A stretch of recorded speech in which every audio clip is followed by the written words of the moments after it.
어, 이거는 보스턴 이야기는 아니고 남가주 이야기인데요.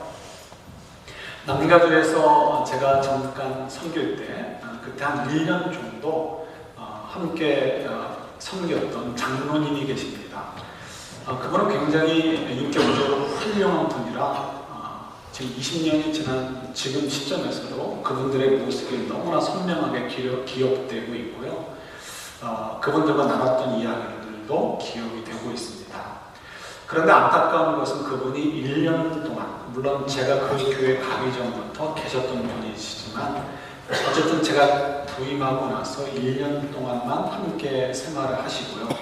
그리고 그 후에는 교회를 떠나실 수밖에 없게 되었습니다. 이유는 이것입니다.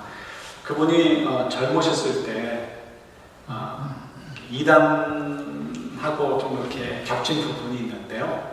그때 받았던 그 임프레션을 떨쳐버리지 못해서 결국 그 교회를 떠날 수밖에 없게 되었습니다. 그분이 몸이 편찮으셨습니다. 그런데 이제 하나님께 도움을 청하기 위해서 기도를 했고요. 주변에 있는 사람들도 함께 기도를 해줬습니다. 그 중에 어떤 분이 기도를 하시면서 귀신아 물러가라, 귀신아 물러가라라고 기도했습니다.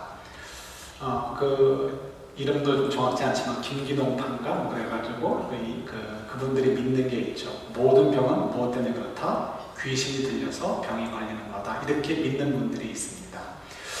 그래서 이제 그분이 그렇게 그쪽에 계신 분이 기도를 했는데 그때 놀랍게도 이분의 병이 나음을 입게 되었습니다.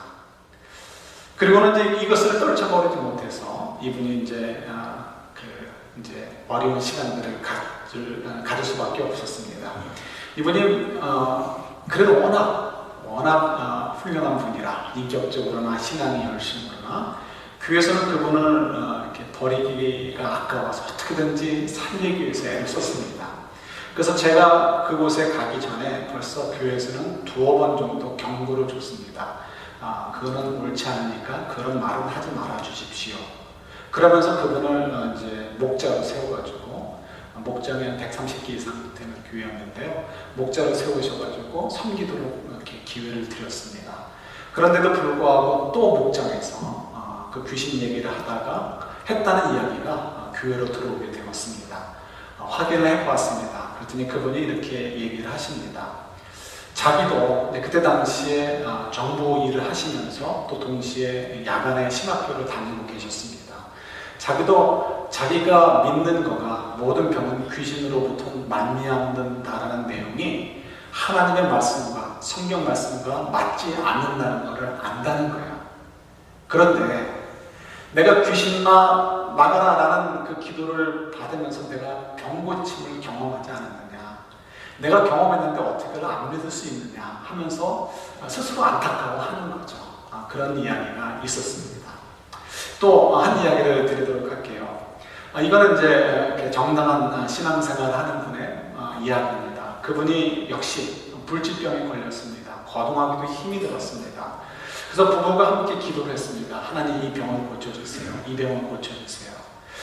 기도 생활을 하다가 어느 날은 이상하게 성령께서 이렇게 인도해 주셨는 것 같습니다. 따르게 기도하지 않고 우리 죄를 용서해 주세요라는 회개의 기도를 몰입해서 기도하게 되었습니다.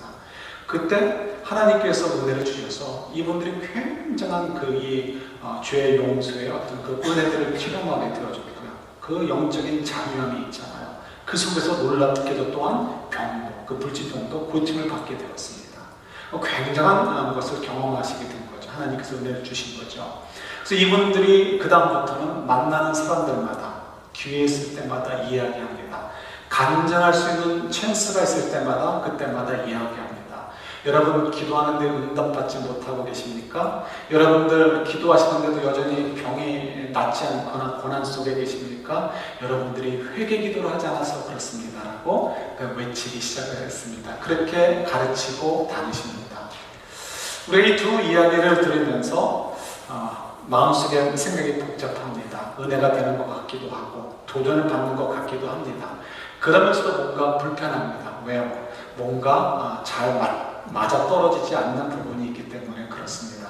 그러면서도 우리가 급한 상황에 놓일 때가 있죠. 인생을 살다 보면 어려울 때가 있습니다. 그럴 때는 그런 좀 전에 소개해드렸던 두 가지 종류, 그런 부류의 그런 카테고리의 이야기들이 우리 머릿속에 다시 기억이 들어집니다. 그래서 우리도 모르게 내 삶에 귀신이 들어서 그런가, 좀 더 양반, 이 점잖은 표현으로 뭐라고 그래요? 어둠의 권세가 들어와서 그런가, 또 아니면 내가 지금 회개기도를 하지 않아서 이런가, 이런 식으로 우리가 우왕좌왕할 때가 있습니다. 물론 그것이 전적으로 틀렸다라고 얘기하고 할 수는 없습니다. 때로는 총종 맞아떨어질 때도 있습니다. 그러나 우리가 보편적으로 볼 때는 그것이 옳지 않습니다. 그런데 우리가 왜 우왕좌왕하고 그런 이야기에 우리가 귀를 기울이게 될까요? 다른 거 없습니다. 우리가 하나님의 사랑을 모르기 때문에 그렇습니다. 우리가 아직도 하나님의 사랑을 깨닫지 못하기 때문에 그렇습니다.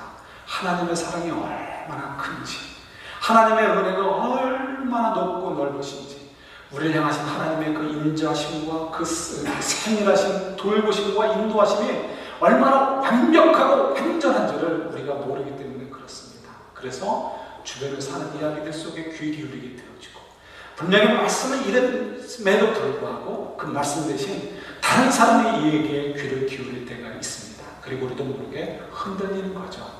우리가 조금만 이 부분을 생각해 보면서 우리가 이 감사절에 무엇을 감사해야 되는지 생각을 해보려고 합니다.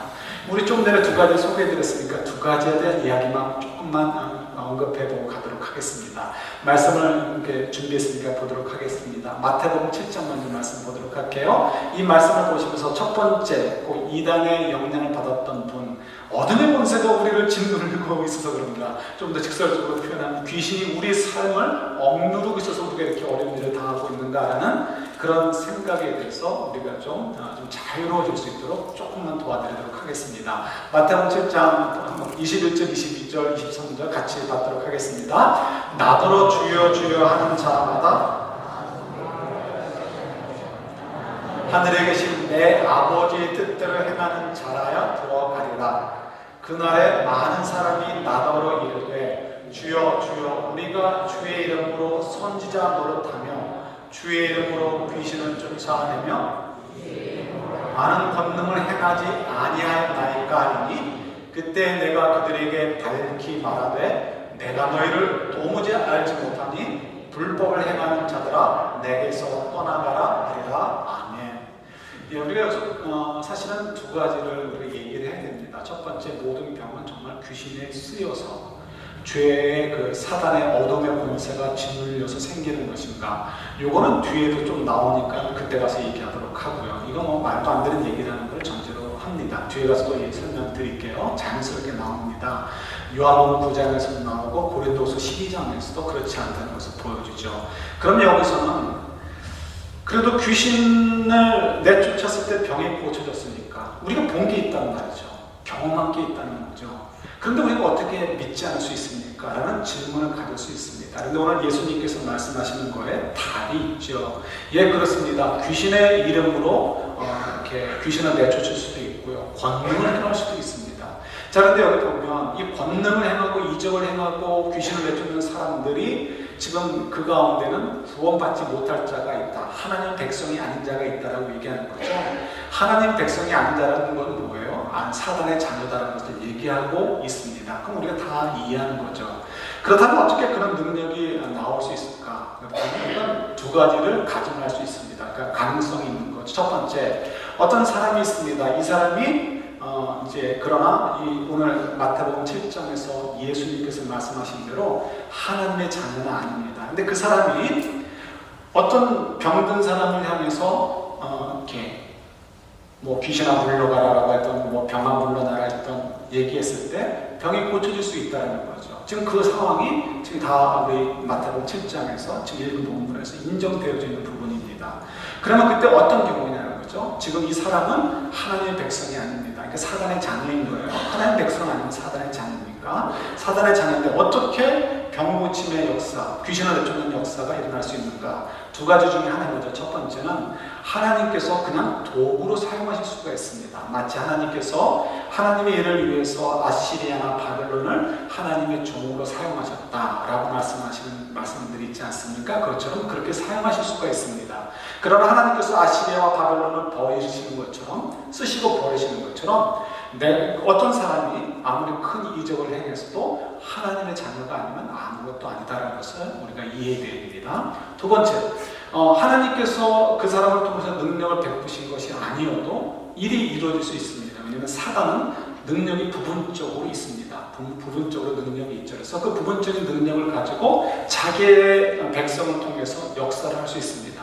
물론 이 사단은 하나님과 같은 레벨이 아닙니다.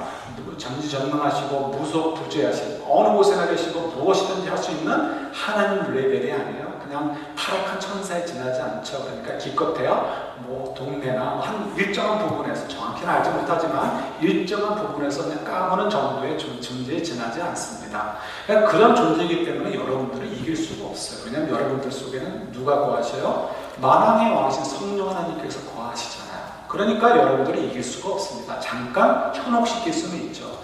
그러니까 지금 사단이 현혹시킬 수는 있습니다. 그러나 그 사단의 그 현혹시킨다고 해서 눈에 보았다고 해서 그것이 곧 하나님의 하신 일이다라는 것이 성립이 되지 않아요. 지금 예수님께서 그런 말씀하고 계시는 거예요. 그리고 눈에 보는 것이라고 해서 그것이 반드시 옳은 일은 아니다라는 것을 얘기해 주고 계시는 거죠. 자, 이제 그러니까 우리가 적어도 이제 첫 번째 이야기에 대해서 좀 정리를 좀 했습니다. 두 번째 이야기, 우리가 모든 이 죄가 우리의 기도를 막거나 또 우리가 하나님의 그 은혜를 입는 것을 막을 때가 있습니다. 그렇다고 해서 우리가 어떤 고난을 받을 때 또는 어떤 병이 걸렸을 때 모든 것들이 다 죄 때문이냐? 그것도 아닌 거죠. 그런 경우도 역시 소수에 지나지 않습니다. 작은 부분에 지나지 않죠. 왜 그럴까요? 우리 한번 또 말씀을 찾아보도록 하겠습니다. 우리 요한복음 9장 한번 준비되어 있으니까 보도록 할게요. 1, 2, 3절 우리 한번 또 같이 받도록 하겠습니다. 예수께서 길을 가실 때 날 때부터 맹인된 사람을 보신지라.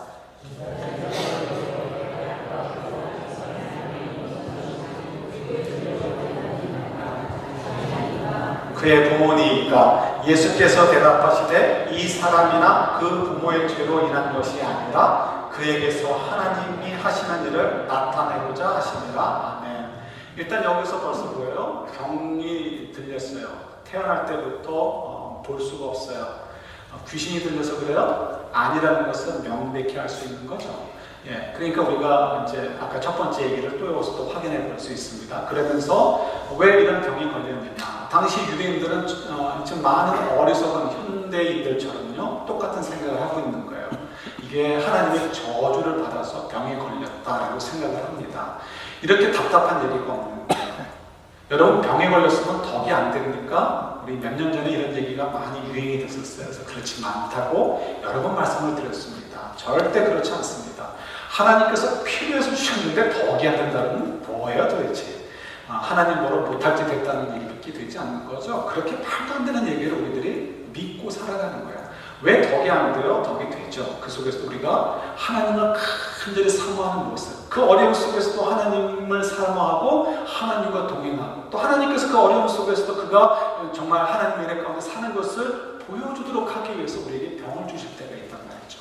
그것이 하나님의 선한 일을 위해서 하나님을 드러내기 위해서 하시는 일이다라고 말씀하고 계시는 거예요. 물론 또 1차적으로는 여기서는 예수 그리스도를 드러내기 위해서 그 맹인을 태어나서부터 태어나게 하셨지만 우리가 그것만이 아니라는 거죠. 우리 일상에서도 많은 어려움들이 있고 고난이 있는데 그 어려움들과 고난들은 결국 그 속에서도 우리가 하나님과 더불어 살아가는 과정을 통해서 하나님의 사랑이 드러나도록 하기 위한 하나님의 아름다운 계획이라는 것을 우리가 확인해 볼 수 있습니다.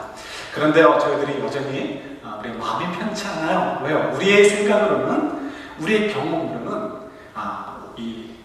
볼 수 있고 인정해 줄 수 있는 것이 한계가 있기 때문에 그렇습니다. 우리가 경험하는 것, 우리의 생각은 뭐예요? 그래도 예수님 믿었으면 병이 없어야지. 그래도 예수님께 기도하면 고난은 사라져야지. 그래도 예수님을 우리가 믿는 이유가 있는데 그러면 안 되지라고 생각을 합니다. 이런 우리들의 기대와 우리들의 경험과 우리들의 생각들이 우리와 하나님과의 관계를 왜곡시켜요. 그래서 마치 우물 안의 개구리처럼 내가 보이는 하늘만 보려고 합니다. 그리고 우물 밖에 얼마나 큰 세상이 있는지, 얼마나 큰 하나님의 세계가 있고 하나님의 사랑과 하나님의 섭리가 있는지를 우리가 이해하지 않으려고 합니다. 그러니까 우리가 늘 언제나 불안하고, 그리고 정말 우리가 힘들어할 수밖에 없고 우왕좌왕할 수밖에 없는 것이 되는 거죠. 우리 이사야서 오늘 본 말씀도 그런 내용들을 얘기해 줍니다. 하나님께서 이스라엘 백성들을 사랑하셨습니다. 북이스라엘도 사랑하셨고 남유다도 사랑하셨습니다. 그런데 그들은 너무 말썽을 피우니까 하나님께서 그들을 치십니다. 그래서 특별히 오늘 본문은 하나님께서 북이스라엘을 치시겠다는 내용이 담겨져 있습니다. 그 문맥 속에 있습니다. 그래서 아시리아라는 나라를 불러서 그들을 치겠다. 그러니까 북이스라엘은 멸망할 것이고 남유다 너희들도 정신을 바짝 차려라라고 말씀해 주고 계십니다. 그런데 여러분 주목할 점이 있어요. 굉장히 중요한 관점입니다. 하나님께서 지금 북이스라엘과 남유다를 치실 때 아시리아를 더불어서 치십니다. 그들이 미워서 치십니까? 아니면 그들을 사랑하셔서 치십니까? 우리가 답을 알죠. 그들 가운데 떨쳐버려야 될 미운 사람들도 있지만 결국은 북이스라엘과 남유다를 사랑하십니다. 사랑하셔서 그들의 질병, 그들의 그 병을 고쳐주기 위해서, 영적인 질병을 고쳐주시기 위해서 하나님께서 사랑의 징계를 내리시는 것이다라고 우리에게 알려주고 계시죠. 그러니까 북이스라엘과 남유다가 지금 고난을 받는 것은 당장은 불편합니다. 그러나 그 불편을 통해서 뭘 결과를 얻게 되는 거죠? 그들의 병이 치유되어져서 하나님과의 관계가 회복되어지도록 하게 하시는 것을 보게 됩니다.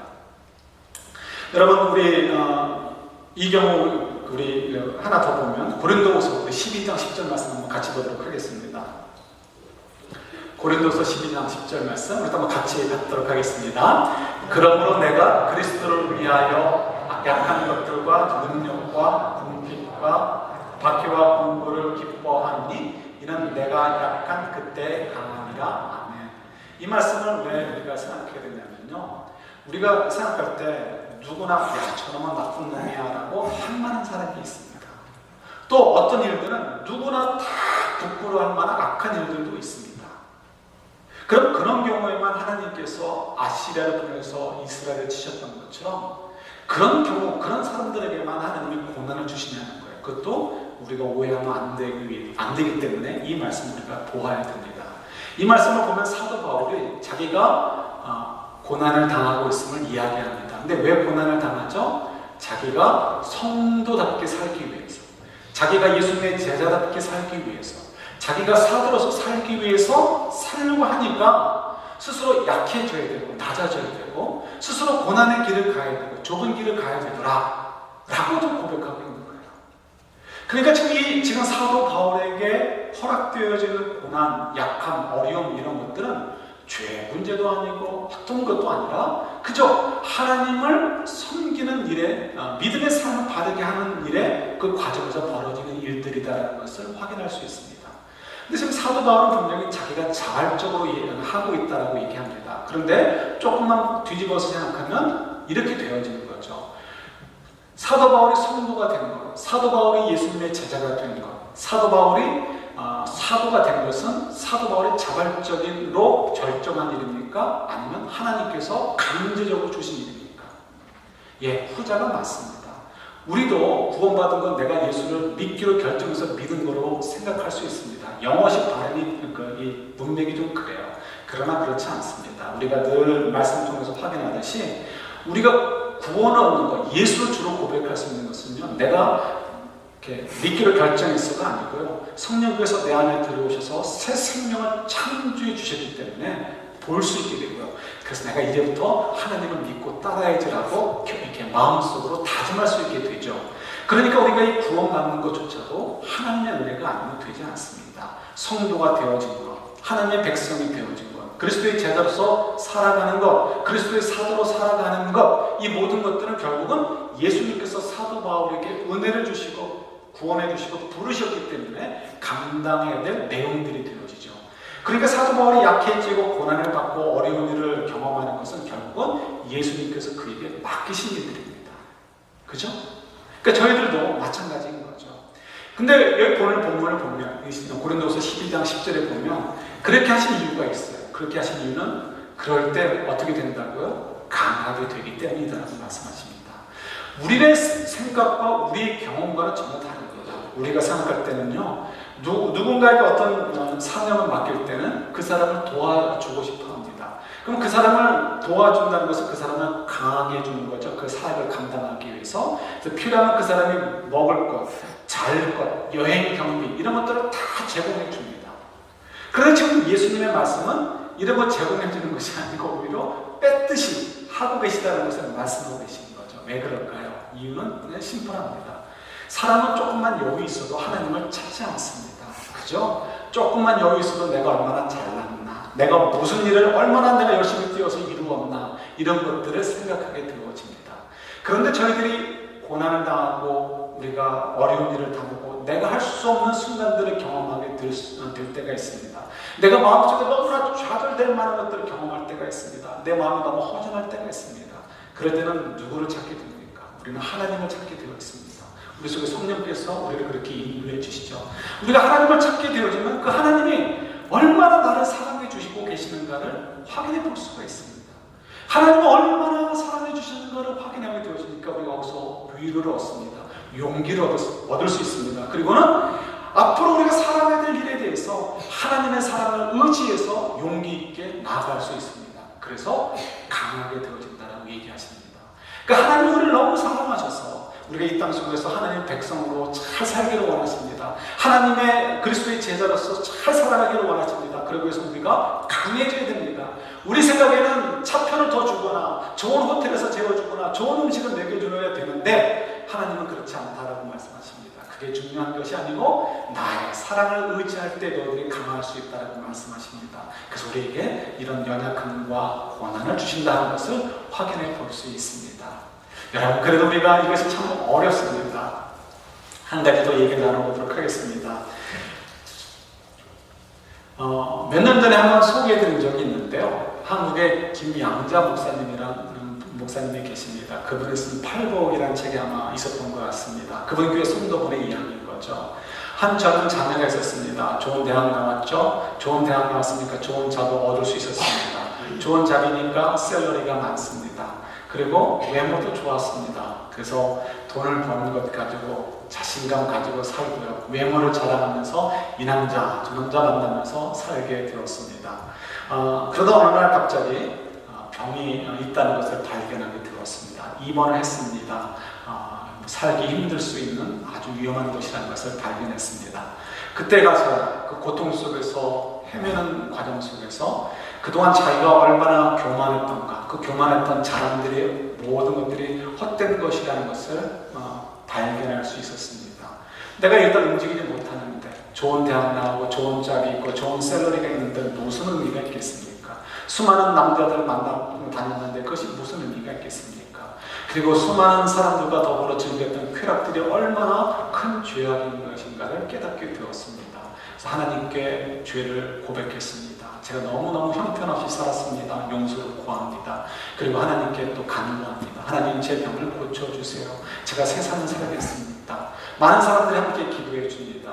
우리 같으면 어떻습니까? 이 병이 고쳐져야 됩니다. 그러나 이분은 여전히 계속해서 그 고통의 그림자, 그 죽음의 그림자에서 벗어날 수가 없었습니다.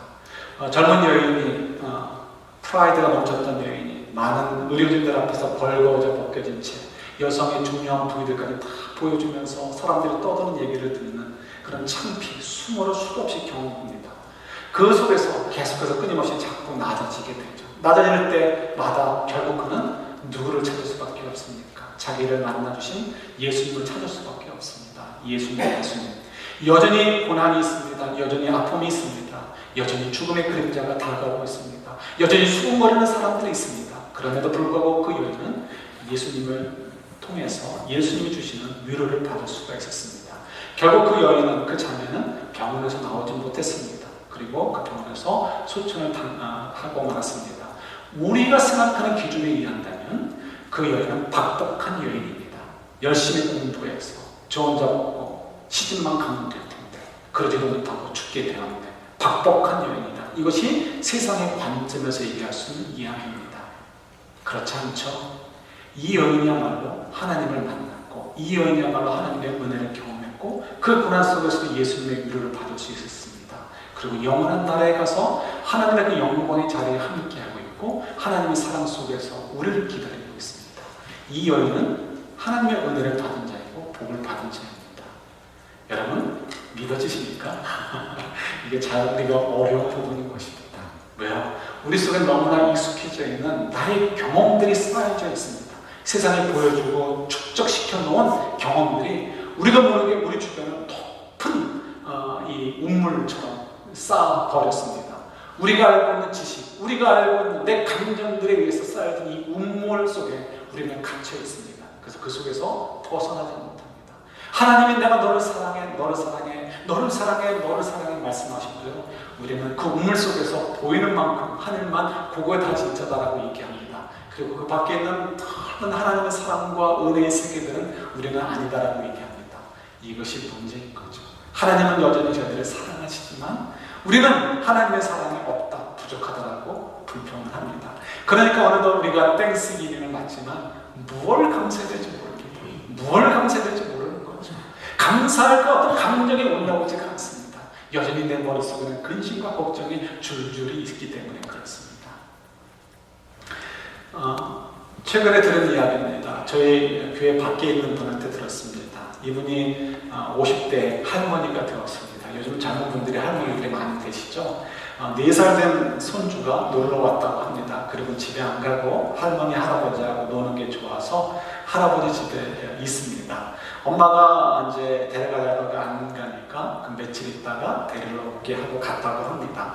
그러니까 손주의 그 사랑에 대해서 좀 자랑하고 싶은 거죠. 그런 얘기를 하십니다. 그러면서 하신 얘기가 있습니다. 자기가 젊었을 때의 일입니다. 지금 손주 나이, 그러니까 손주의 엄마가 손주 나이쯤 됐을 때, 그러니까 4살, 3살쯤 때인 거죠. 그때 일을 얘기하십니다.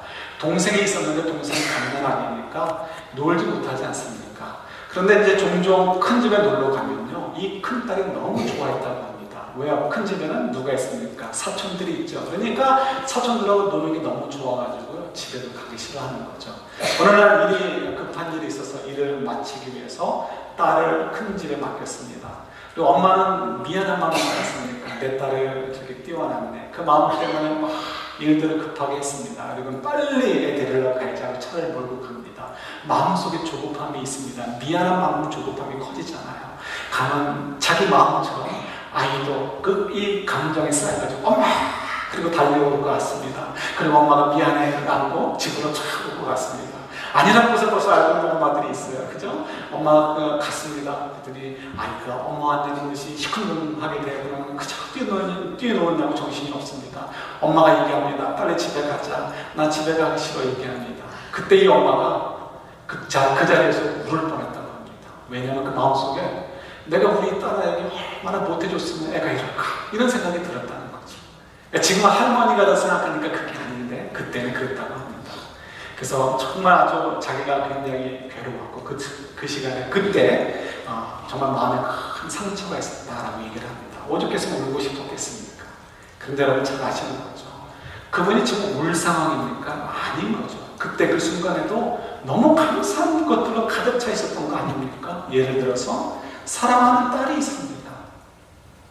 감사할 내용이죠. 사랑하는 딸을 맡길 만한 믿을 수 있는 큰 집이 가까이에 있습니다. 감사할 내용이죠. 그 딸이 그 큰 집에서 있기를 좋아할 만큼 잘 돌봐주고 놀아주는 사촌들이 있습니다. 조카들이 있습니다. 감사할 내용이죠. 자기가 바빠서 일을 급하게 했던 만큼 많은 일들이 그에게 있다는 것 감사한 내용이죠. 그 일들을 생길 만큼 그가 능력도 있고 건강도 있다는 것 그것도 감사할 내용인 거죠. 그 속에서 어떻게 울만한 내용이 뭐가 있습니까? 사실은 아무것도 없습니다. 다 감사할 내용입니다. 그런데 지금 그 엄마는 그때 당시에는 자기 생각 속에 자기 경험이라는 우물 속에 갇혀가지고 그 밖에 있는 것들을 볼 수 없었기 때문에 그랬습니다. 저희들이 그런 것 같아요. 오늘은 살면서도 저희들은 여전히 근심과 걱정이 있습니다. 여전히 풀지 못한 고난이 있고요. 기도하는데도 안 풀어주시는 부분이 있습니다.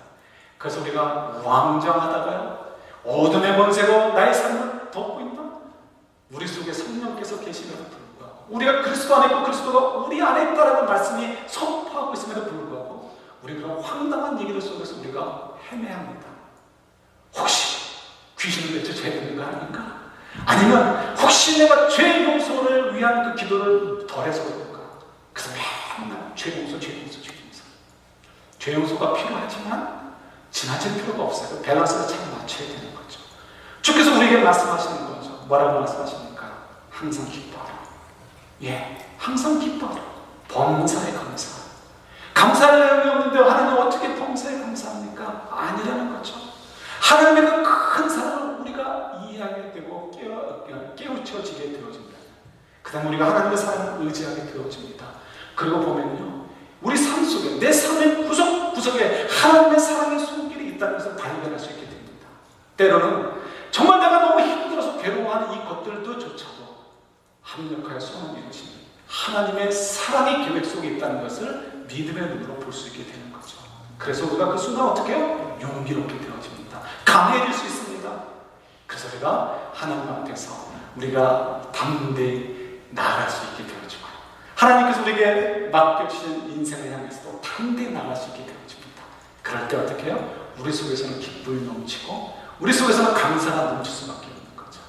그래서 주님께서 우리에게 이 아침에 이렇게 도전해 주신다고 저는 믿습니다.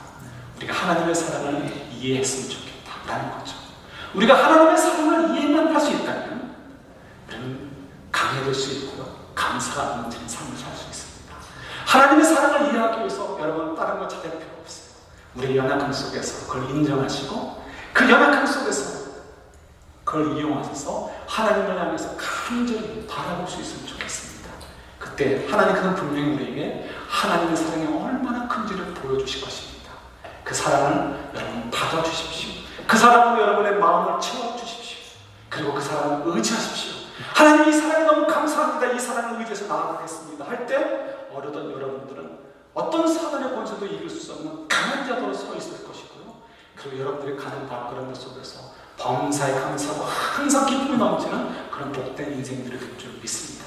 그런 새로운 도전의 기회들이 되는 이 한 주간, 특별히 땡스기빙의 주간이 될 수 있기를 우리 주님의 이름으로 축원합니다.